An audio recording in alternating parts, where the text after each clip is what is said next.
Lo inexplicable.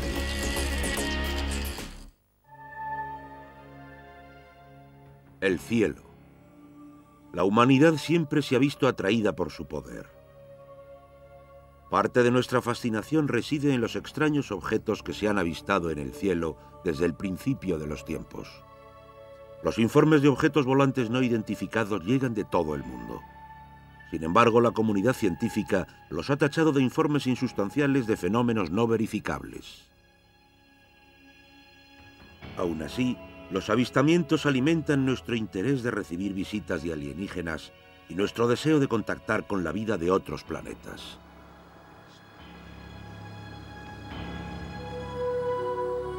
OVNI, la evidencia. El hermoso Valle de San Luis, en el sur de Colorado, es una zona famosa por sus arraigadas creencias, su individualismo y las leyendas de los indios americanos.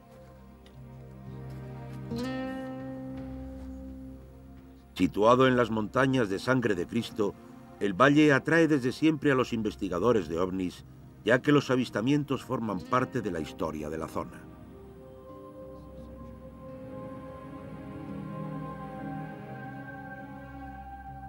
En las inmediaciones, la base aérea de la montaña Cheyenne realiza maniobras bajo un estricto secretismo.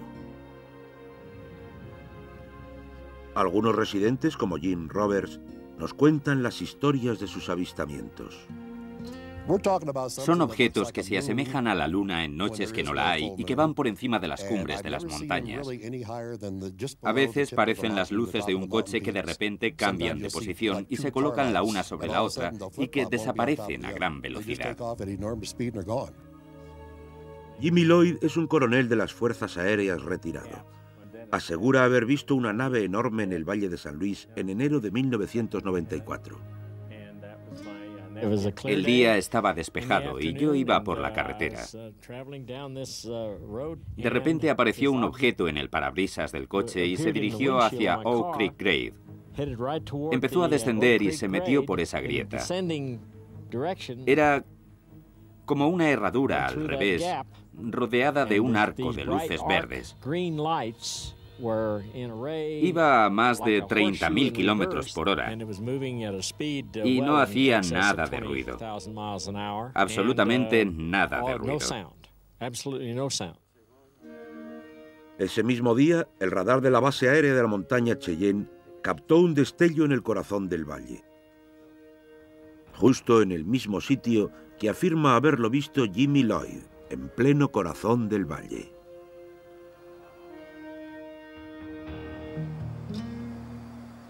Estos avistamientos son considerados mitos o exageraciones.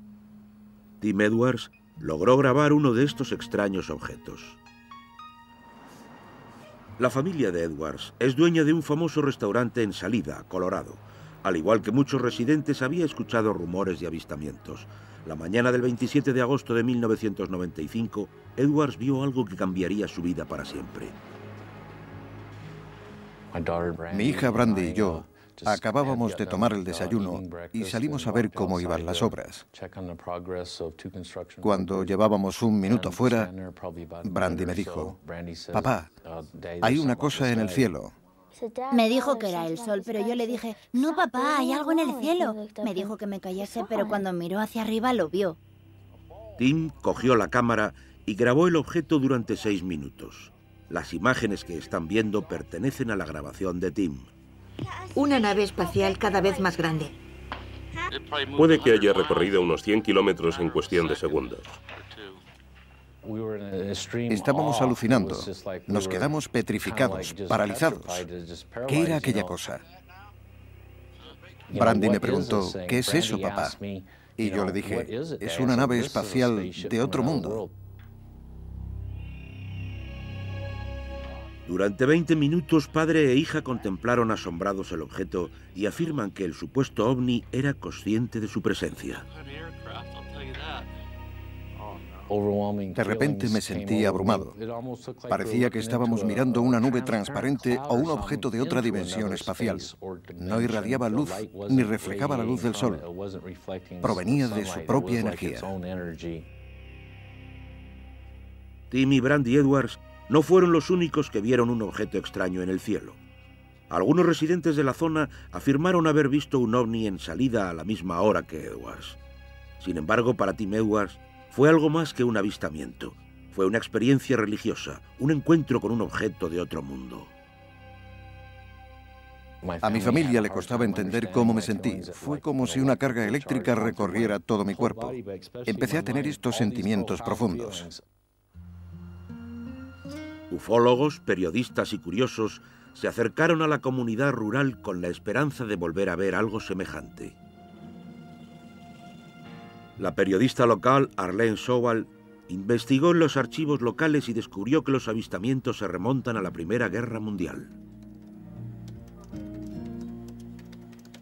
Mirando en los periódicos antiguos, aquí en la hemeroteca de Mountain Mail, encontré una referencia a una nave misteriosa en 1917. Los testigos afirmaban haber visto un objeto en forma de cigarro que cruzaba el cielo en el mismo sitio en que Tim Edwards vio el ovni, y la descripción se correspondía con el mismo objeto que vio él. Antes del avistamiento, Edwards no tenía interés alguno en los ovnis, ni en los extraterrestres. Ahora está convencido de que los extraterrestres lo eligieron para que difundiera su mensaje. La espiritualidad de la situación, básicamente, me hizo emprender la misión de comunicarle al mundo lo que había pasado en salida y lo que pasó aquel día. Debía contarle la verdad al mundo. Era casi como una obsesión. Creo que al principio Tim se obsesionó. Puede que fuera lo más importante que le había pasado en su vida. Era una persona que vio algo fuera de lo común y afortunadamente tuvo el valor de contarlo. Y sobre todo, logró grabarlo en vídeo, por lo que no pueden desacreditarlo. Sé que hay gente que habla a mis espaldas. Mucha gente debió pensar que estaba loco y se reían de mí. Pero cuando lo conté, vinieron cientos de testigos. El periódico escribió 23 artículos sobre ovnis, editoriales. ¿Qué está pasando? Edwards sentía la necesidad de contarle al mundo lo que había visto. Durante meses no hizo más que revivir el avistamiento. Sin embargo, su obsesión empezó a hacer mella en su restaurante. Se le ocurrió una solución. Abrió un restaurante nuevo al que llamó El Aterrizaje de E.T. Sentí que a través de mi investigación, el aumento de los ovnis, los avistamientos en masa, los milagros médicos y religiosos, todo estaba relacionado y empezaba a tener sentido. Edwards no tardaría en descubrir que su nueva fama tenía un precio. Lo que al principio fue considerado una bendición se convirtió en una carga para Tim, su esposa y su familia. La vida de mi padre ha cambiado. Mi padre habla sobre ovnis constantemente, todos los días. A mí me gusta hablar sobre otras cosas. Ya no me obsesiona la misión. Me he retirado. Mis sensaciones no son tan fuertes como hace un año, cuando esto era toda mi vida. Tim Edwards sigue comprometido con su misión y predica el evangelio de la ufología. Da presentaciones en escuelas, da conferencias y entre plato y plato cuenta su historia en el restaurante. La gente en salida me ha apoyado mucho. Vienen a mí en busca de respuestas para contarme sus avistamientos. Me ven como alguien en quien confiar, se fían de mí. El vídeo de Edwards atrajo ufólogos de todo el mundo. En busca de respuestas, descubrieron otro extraño fenómeno en el Valle de San Luis. El Valle de San Luis de Colorado es un lugar donde se han avistado numerosos ovnis. La zona es el escenario de extrañas muertes de animales durante los últimos 30 años. La mañana del 27 de agosto de 1995, Tim Edwards grabó en vídeo un objeto volante no identificado en Salida, Colorado. La suya era la última historia de una serie de extraños acontecimientos en el valle. Desde 1995, los investigadores de ovnis han intentado averiguar por qué el valle atrae este tipo de fenómenos. Las imágenes que grabó Tim Edwards son absolutamente fabulosas. No sé cómo describirlas. Era, en efecto, un objeto volante no identificado. Ken trabaja como oficial de policía en Denver y es investigador a tiempo parcial. Después de ver el vídeo de Tim Edwards, decidió visitar Salida. Le sorprendió ver el efecto que el avistamiento había tenido en Edwards. Todas las personas que tienen un encuentro con un fenómeno como un ovni sufren un cambio profundo en su personalidad. Después de que Edwards hiciera público su vídeo, los avistamientos aumentaron en el Valle de San Luis y alcanzaron su momento álgido en 1998. Ken Storch decidió volver para llevar a cabo un proyecto de investigación. Organizó una expedición y fue al valle para recoger datos y pruebas. En nuestro grupo contamos con un arqueólogo, un teólogo, un oficial de policía retirado, un estudiante universitario. Contamos con un grupo muy heterogéneo, capaz de aportar distintos puntos de vista que nos ayudarán a obtener datos e información. Los miembros del equipo fueron elegidos tras responder a un anuncio que Storch había puesto en un periódico de Denver. Sus motivos para unirse a la expedición eran tan distintos como sus currículums. Espero que podamos conseguir pruebas suficientes para que alguien nos financie un proyecto y podamos viajar a otros puntos. Me llaman mucho la atención estos fenómenos que vamos a observar. Estamos intentando obtener información organizada. Los equipos salen a diferentes horas. Me siento bien. Es la mejor manera de obtener la información técnica que buscamos. Los miembros del grupo se turnaban para mirar al cielo. Otros recogían los testimonios de testigos que afirmaban haber visto objetos similares al que grabó Tim Edwards. Elaboraron tablas de avistamientos para ver si las apariciones seguían algún tipo de patrón. Aparte de alguna luz extraña en el cielo, el equipo no encontró pruebas de la existencia de los ovnis. Cuando la expedición terminó una semana más tarde, Storch compartió sus datos con un investigador local y escritor, Chris O'Brien. Al principio participé en una investigación a tiempo completo cuando empezó a haber más actividad aquí, en el Valle de San Luis, porque no me podía creer que no hubiera periodistas, gente entrevistando a los testigos, intentando recopilar información. He visto órbitas rojas, órbitas naranjas, bolas verdes enormes, platillos volantes de unos 3,65 metros, parecido a los dibujos animados. La variedad y la intensidad de los fenómenos extraños en esta zona no tiene precedentes. Storch y O'Brien han grabado cientos de testigos que confirman los avistamientos en el valle. Sin embargo, el vídeo de Tim Edwards sigue siendo la prueba más controvertida hasta el momento. Las imágenes que grabó Tim Edwards a finales de agosto de 1995 están entre los vídeos más impresionantes de un ovni a plena luz del día que he visto jamás. Hay testigos que afirman haber visto algo similar ese mismo día, por lo que, en mi opinión, nadie se ha molestado en averiguar qué fue aquello.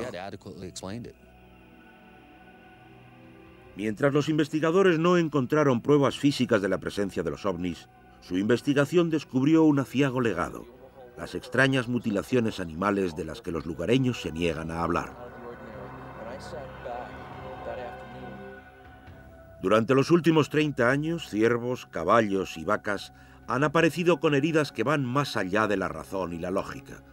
Sus cavidades corporales han sido cortadas con precisión y no se ha encontrado sangre en el lugar. Es lunes 24 de octubre. Esta vaca desapareció hace 25 días. Muestra claras incisiones. Parece que le quemaron parte de la cara. Ahora, que vengan a decirme que lo ha hecho un lobo. Este animal tiene incisiones desde la barbilla hasta el ombligo y la cola. Es algo increíble. Los cuerpos de los animales aparecen sin los genitales y les faltan partes de la cabeza. Aún más desconcertante para los investigadores es el método que utilizan para mutilar a los animales. Las pruebas en la escena del crimen indican que estas mutilaciones, que empezaron en 1967, son obra de la misma persona o cosa. La cuestión es que los animales no pudieron hacerlo, ni tampoco el típico humano con un cuchillo. Las incisiones parecen estar hechas con un láser. ¿Cómo se hace eso en medio del campo? Bueno, hay gente que dice, bien, ahora hay láseres portátiles. Sí, pero hace 20 o 30 años no lo sabía. Las extrañas muertes han llegado a arruinar a algunos rancheros del valle. La oficina del sheriff tampoco ha logrado identificar al sospechoso. Por las entrevistas que he realizado, sé que mueren un montón de animales de esta manera. El mundo exterior no lo quiere entender o no lo sabe. No conozco ningún sitio que tenga tantos casos documentados en una misma región geográfica. Muchos casos ni siquiera se denuncian y jamás salen en las noticias. El ranchero recoge al animal con su camioneta, se lo lleva a su finca para que no se enteren, y si le preguntas te dice, no quiero hablar de ese tema. Chris O'Brien ha documentado casi 100 mutilaciones en el Valle de San Luis. Mientras tanto, ha elaborado una teoría que puede explicar el extraño fenómeno. El Valle de San Luis es el único sitio puro que queda en Norteamérica. No hay contaminación en el aire ni en el agua. Puede que esa sea la razón de tantas muertes. Sea lo que está experimentando con los animales, puede estar experimentando también con el medio ambiente. Y qué mejor lugar que este para contrastar los resultados de otros lugares. Chris O'Brien y Ken Storch continúan sus investigaciones, comparten informaciones, pruebas de la escena del crimen y teorías de conspiración. Hasta el momento no han logrado demostrar la conexión entre los avistamientos de ovnis y las mutilaciones de ganado. Sin embargo, siguen todas y cada una de las líneas de investigación en busca de la prueba que les ayude a resolver el caso. Me sorprende mucho la falta de atención que ha suscitado este misterio, no solo por parte de la comunidad científica y la comunidad legal, sino también por parte de los medios de comunicación. Cuando hablas del tema de los ovnis y de los avistamientos, de las mutilaciones de ganado y demás, la gente se ríe. Sobre todo cuando intentas plantear el tema ante la comunidad científica. No es un campo aceptado como un campo de estudio legítimo y lo que intentamos es darle esa legitimidad. ¿Quién o qué es responsable de los ovnis y de las terribles mutilaciones de ganado en el Valle de San Luis? ¿Existe en realidad una conexión? Si fuera algo imposible de explicar, sería la primera en decir que aquí pasa algo raro. Los veterinarios tenemos un dicho: si anda como un pato, suena como un pato, es un pato. También decimos: no busques cebras, es decir, no busques cosas raras. Después de ver las imágenes grabadas por Chris O'Brien, la veterinaria Kathy Crichton cree que la explicación a estas mutilaciones no se halla fuera de este mundo. La prueba que demuestra que es obra de los humanos es que no hay pruebas que demuestren lo contrario. Cuando la gente quiere dar una explicación rápida, dice: es cosa de los extraterrestres. Yo creo que se puede ir más allá. Por desgracia, la gente es capaz de perpetrar crímenes horribles, así que, ¿por qué no van a ser capaces de hacerle algo así a los animales? La doctora Crichton no es la única escéptica ante la presencia alienígena en el valle. Otros descartan la supuesta conexión entre los animales muertos y los ovnis.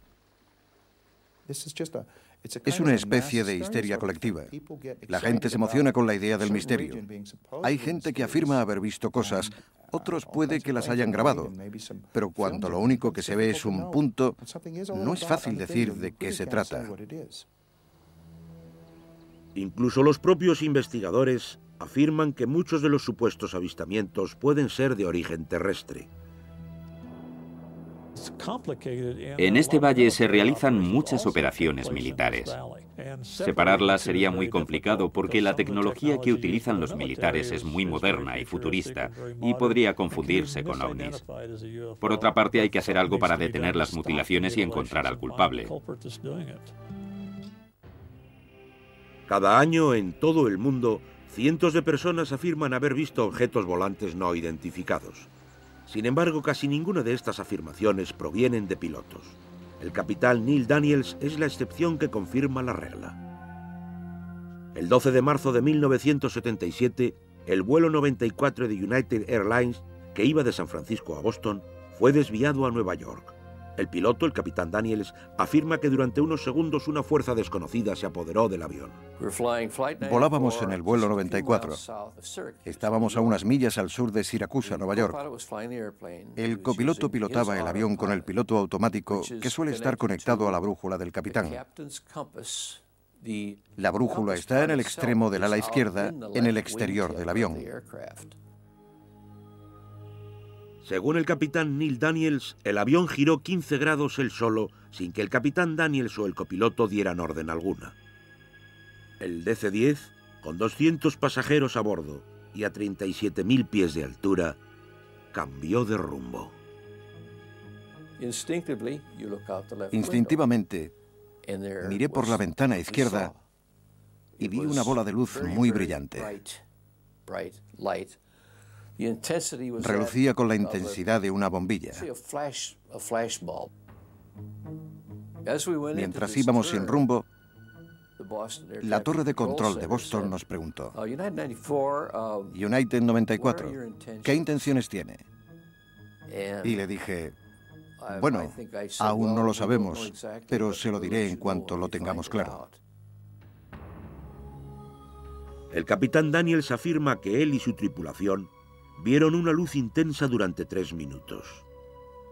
Daniels asegura que los pasajeros se mantuvieron ajenos a este hecho. Cuando lo vi por primera vez, venía hacia el ala.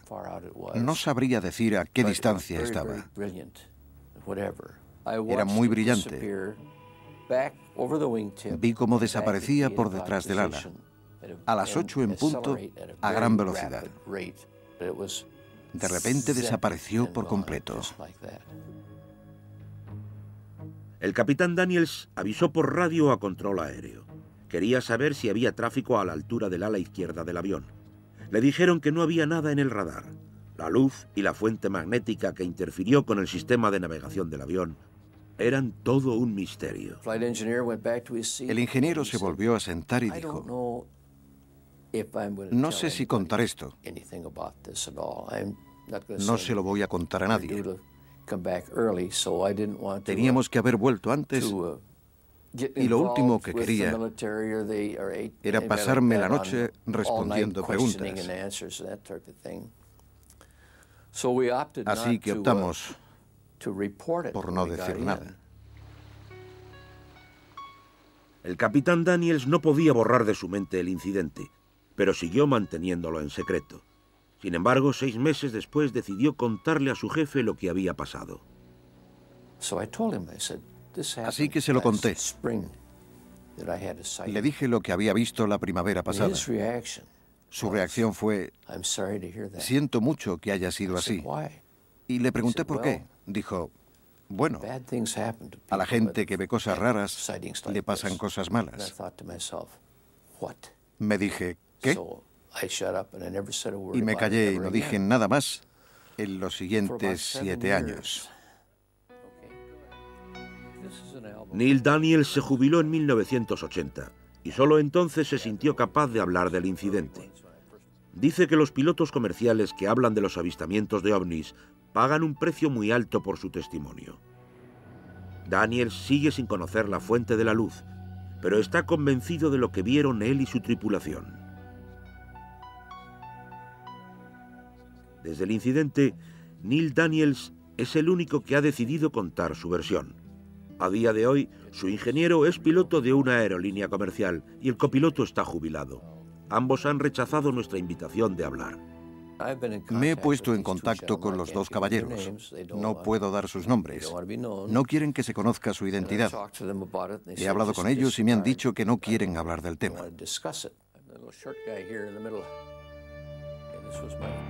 El capitán Daniels participó en decenas de bombardeos durante la Segunda Guerra Mundial y ahora está jubilado. Quiere hablar del tema mientras aún esté vivo para animar a otros pilotos a hablar. Más de 22 años después de su encuentro, cree que hay cosas en el cielo que van más allá de nuestro entendimiento. Me encantaba volar durante los meses de invierno, despegar, alejarme de todo y sumergirme en la oscuridad. Si mirabas hacia arriba, veías Orión, Sirio, el Cap Mayor, la constelación de Géminis un poco más arriba.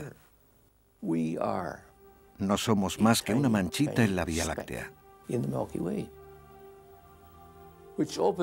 Lo cual refuerza la idea de que casi todo es posible. En 1977, el vuelo 94 de United Airlines vivió un encuentro con un ovni. El capitán Neil Daniels, el piloto, afirma que una bola brillante de luz interfirió con el sistema de navegación del avión y lo desvió de su rumbo. Temiendo por su trabajo, el capitán Daniels no dio los detalles de su historia hasta que se jubiló en 1980. 4 años después, el científico Richard Haynes se enteró del caso del DC-10 a través de otro investigador y se puso en contacto con Neil Daniels. Haynes ha investigado más de 3.000 casos de ovnis y aviones. Cree que el piloto es un testigo fidedigno.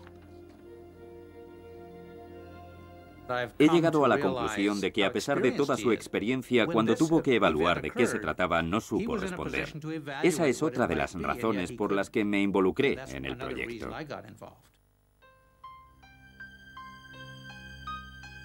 Al contrario que los avistamientos de ovnis basados únicamente en testigos visuales, Haynes cree que el incidente del vuelo 94 es especialmente difícil de descartar. El caso de Neil Daniels es especialmente significativo porque implica a varios testigos: la tripulación de cabina, ondas electromagnéticas que podrían haber tenido consecuencias en la seguridad del avión, y un objeto independiente que en un momento dado se adueña del avión.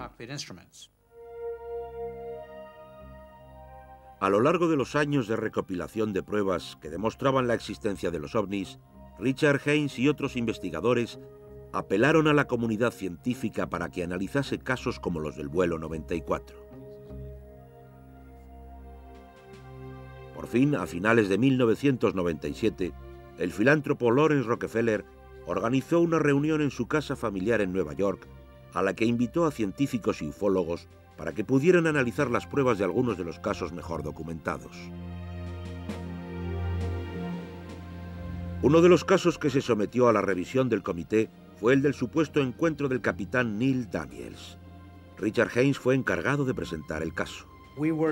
Además de justificar los ovnis y demostrar su existencia, debíamos presentar pruebas físicas creíbles y respaldarlas con datos científicos y tecnológicos. El comité de revisión debía ayudarnos a refinar nuestro análisis y nuestra metodología. Un grupo de 18 expertos, físicos, ingenieros aeroespaciales, astrónomos y científicos planetarios, revisaron el material presentado. No tardaron en darse cuenta de que, junto a la eterna cuestión de la existencia de Dios, la existencia de los ovnis era igualmente difícil de examinar. Fuimos todos sin prejuicio alguno y creo que es algo a tener en cuenta, pero al mismo tiempo no nos lo terminamos de creer, así que fuimos allí a decir: enséñamelo. Richard Haynes le explicó a la comisión que la inexplicable conexión entre la luz brillante y el comportamiento del avión hizo que este caso fuera especialmente creíble. Es importante porque dejé muy claro en la reunión de Nueva York que en cuanto el objeto se alejó, el sistema volvió a la normalidad. Esto es lo que llamamos un efecto pasajero. Los miembros de la comisión querían saber si en caso de repetirlo se obtendrían los mismos datos. No tardaron en descubrir que era prácticamente imposible aplicar el método científico en los casos de los ovnis. En el caso de los avistamientos está claro, pero los casos que han producido efectos pasajeros no se pueden comprobar. De ser así, la ciencia los analizaría. Pero si el fenómeno no se vuelve a repetir, ¿cómo puedo hacerlo? ¿Las teorías de los ufólogos son creíbles? En ausencia de unos métodos y un lenguaje establecido, los científicos que participaron en la conferencia Rockefeller no tardaron en ver lo difícil que sería responder a esta pregunta. A menudo los científicos nos encontramos con el problema de separar la verdad de lo que nos gustaría que pasase o de las malas interpretaciones. Ante la imposibilidad de repetir los hechos presentados, los científicos se vieron obligados a descartar incluso la misteriosa historia del vuelo 94. En ese caso concreto, las pruebas eran muy débiles. El hecho de que el avión cambiase de dirección, en fin, el piloto pudo haber cambiado de dirección. No había nada que fuera una prueba fehaciente de lo que sucedió. Tras revisar los hechos, los científicos estaban convencidos de que ninguno de los acontecimientos eran sobrenaturales. Sin embargo, vieron que el público seguía necesitando explicaciones racionales. El doctor von Esselman, copresidente de la comisión, atribuye ciertos avistamientos de ovnis a fenómenos naturales. Es un nuevo campo de estudio donde en realidad hablamos de la actividad eléctrica que se produce sobre las nubes, que recibe nombres tan originales y pintorescos como espíritus. En realidad son descargas eléctricas que van desde las nubes hasta la ionosfera. En el verano de 1998, el Journal of Scientific Exploration publicó las conclusiones de la conferencia Rockefeller. El artículo, que ni confirmaba ni desmentía la existencia de los ovnis, recibió mucha publicidad. Por lo tanto, muchos de los científicos de la comisión representaban la insinuación de que apoyaban los casos extraterrestres. Intentamos cuidarnos en salud y decir, sí, existen fenómenos únicos que son naturales y que vale la pena investigar, pero no representan actividad extraterrestre. Creo que los medios no lo interpretaron del todo bien. En las conclusiones, la comisión recomendaba una colaboración a largo plazo entre los ufólogos y la comunidad científica, pero se negaron a confirmar que hubiera una conexión paranormal en el vuelo 94 o en cualquiera de los 20 casos examinados. El problema con el tema de los extraterrestres es que a menudo refleja la esperanza de la gente, por lo que es complicado sacar alguna verdad. Creo que debería haber un lugar en el que los testigos puedan informar de los avistamientos para ir contrastándolos. En el mundo hay muchas cosas que no entendemos que no tienen nada que ver con extraterrestres. Hay cuestiones muy interesantes en los datos que se nos presentaron. No me convencieron de que sucediera algo extraordinario. Al mismo tiempo es interesante, pero no creo que sea obra de los hombrecillos verdes. El sur de Arizona, el mejor lugar donde ver el cielo de Estados Unidos. La meca de los astrónomos. A lo largo de la historia se han observado y grabado muchos objetos volantes no identificados en esta zona. Aquí, en las inmediaciones de Tucos, los astrónomos comparten su visión del cielo con los ufólogos. Hay cientos de observatorios, incluyendo uno construido por la Iglesia Católica.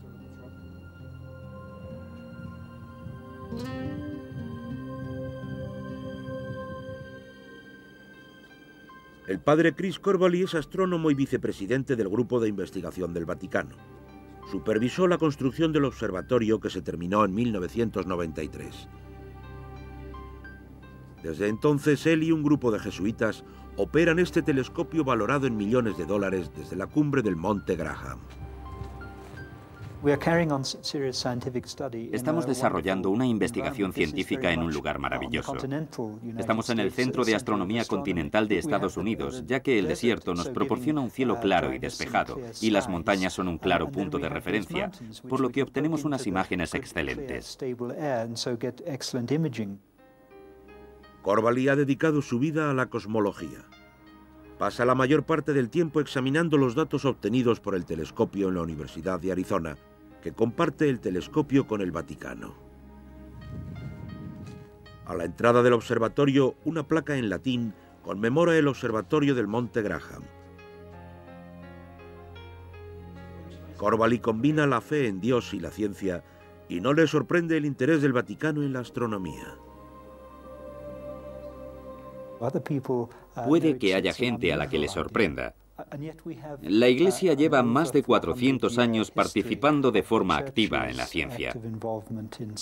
Al principio empezó por una razón muy práctica, la de reformar el calendario, ya que se había quedado obsoleto. Luego continuaron porque era una forma maravillosa de estar presente en la ciencia y de demostrar el interés de la Iglesia por la ciencia.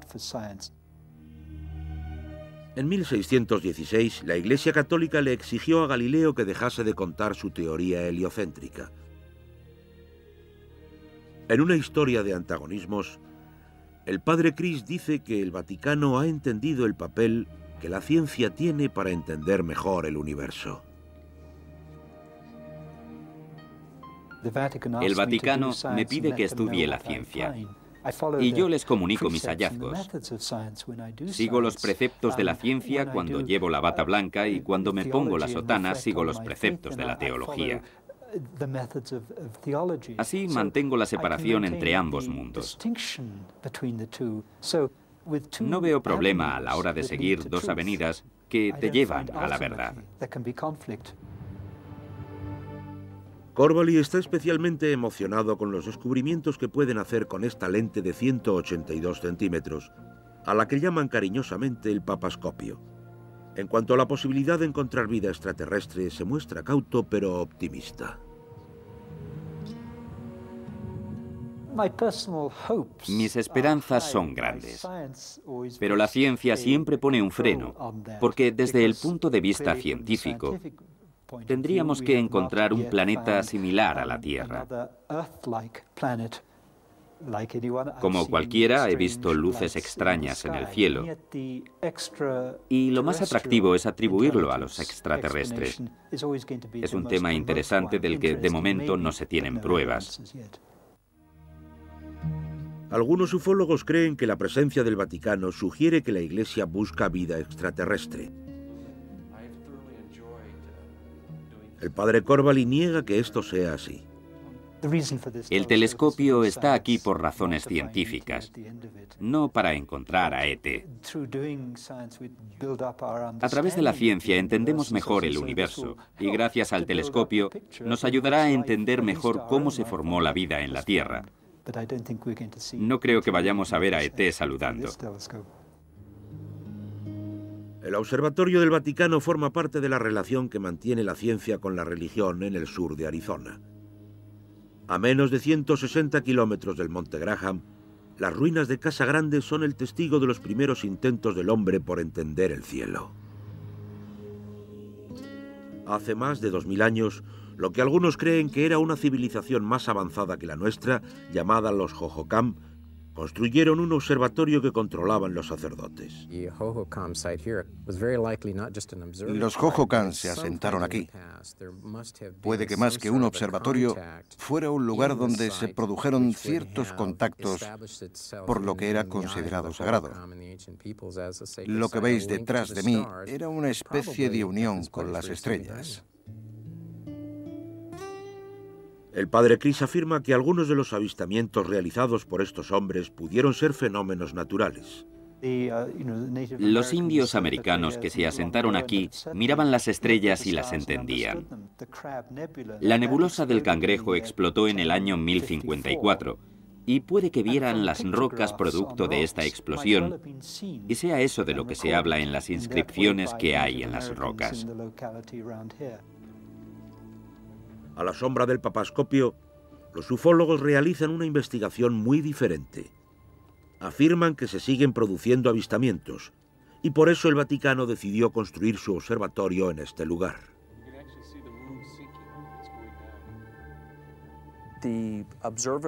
El observatorio de la Iglesia Católica está a pocos kilómetros de las ruinas de Casa Grande. Las inscripciones en piedra de las ruinas demuestran que existe una conexión espiritual. Los que formamos parte de la comunidad de estudio de los ovnis sabemos que esta zona es especial y por eso nos dejaron su testimonio por escrito. No creo que nadie pueda venir a este lugar y no sentir su magia.